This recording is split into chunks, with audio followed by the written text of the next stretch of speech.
Huda Cahaya Madani dengan NIM P1337425224073. Yang terhormat kepada Bapak Nanang Kosim, SPDI MPDI, serta Bapak Fikri Mustafa, SE MPD. Izinkan saya untuk mereview materi mengenai pendidikan kesehatan bagi pasien dan keluarga dalam konteks ajaran Islam. Baik, yang pertama ada konsep sehat. Dalam KBBI, sehat adalah kondisi tubuh yang terbebas dari sakit. Dalam Undang-Undang Kesehatan Nomor 23 Tahun 1992, sehat mencakup kesejahteraan fisik, jiwa, dan sosial yang memungkinkan seseorang hidup secara produktif. Dalam Islam, kata sehat berasal dari bahasa Arab as-sihah yang berarti sembuh atau terbebas dari penyakit. Sinonimnya adalah al-afiyah yang artinya sehat sempurna, dan jika digabung menjadi as-sihah wa al-afiyah yang artinya sehat wal afiat. Dalam undang-undang dan WHO, sehat mencakup yang pertama ada fisik, artinya tidak ada gangguan tubuh. Yang kedua mental, artinya pikiran logis, spiritual yang sehat, dan pengendalian emosi yang baik. Yang ketiga ada sosial, artinya mampu berinteraksi dengan semua orang tanpa diskriminasi. Yang keempat ada ekonomi, yang artinya mampu bekerja atau bersikap produktif secara sosial. Hal ini dijelaskan pada hadis riwayat Bukhari nomor 5933 yang artinya dua kenikmatan kebanyakan manusia tertipu pada keduanya, yaitu kesehatan dan waktu luang. Selanjutnya ada konsep sakit. Sakit adalah kondisi tidak nyaman secara fisik, emosional, atau psikologis. Sedangkan penyakit adalah gangguan fungsi tubuh yang menyebabkan ketidakseimbangan. Penyakit dibagi menjadi kronis dan tidak kronis. Dengan penyakit kronis sering dipicu gaya hidup tidak sehat. Menjaga pola makan dan hidup sehat penting untuk mencegah penyakit dan menjaga kesehatan tubuh. Selanjutnya ada macam-macam kesehatan. Yang pertama ada kesehatan jasmani.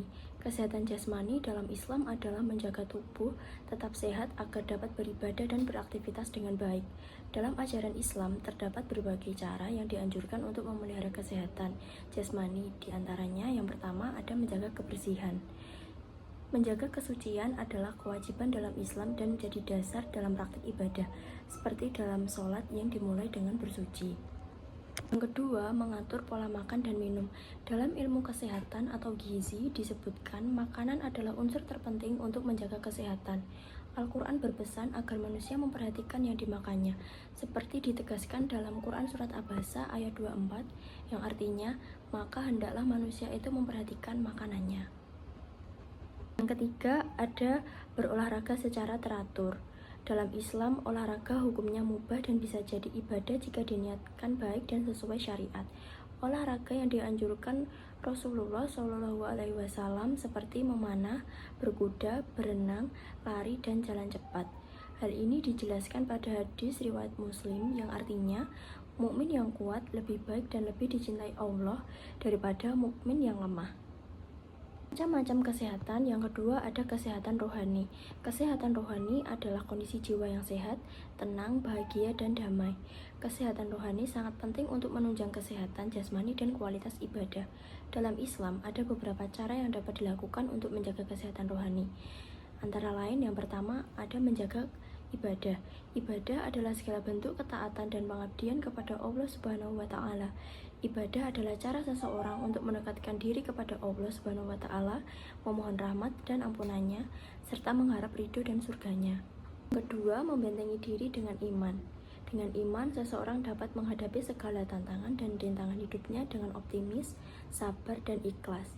Iman juga dapat melindungi seseorang dari godaan syaitan, hawa nafsu, dan kejahatan. Hal ini tercantum pada Quran Surat Ar-Rod ayat 28, yang artinya, yaitu orang-orang yang beriman dan hati mereka menjadi tentram dengan mengingat Allah. Ingatlah bahwa hanya dengan mengingat Allah, hati akan selalu tentram. Ketiga, menghindari kebiasaan buruk.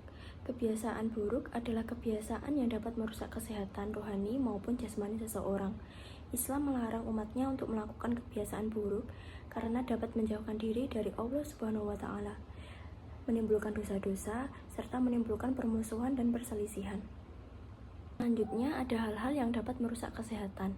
Contohnya adalah yang pertama merokok.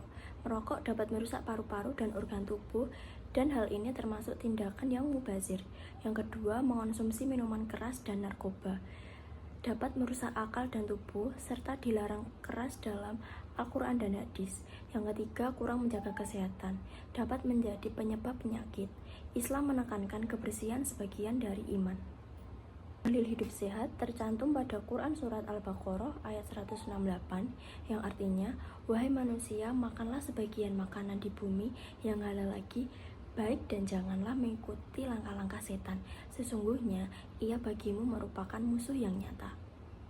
Dalil hidup sehat juga tercantum pada Quran Surat Al-A'raf ayat 31 yang artinya, wahai cucu anak Adam, pakailah pakaianmu yang indah pada setiap ketika memasuki masjid, dan makanlah serta minumlah, tetapi janganlah berlebihan, sesungguhnya dia tidak menyukai orang-orang yang berlebihan.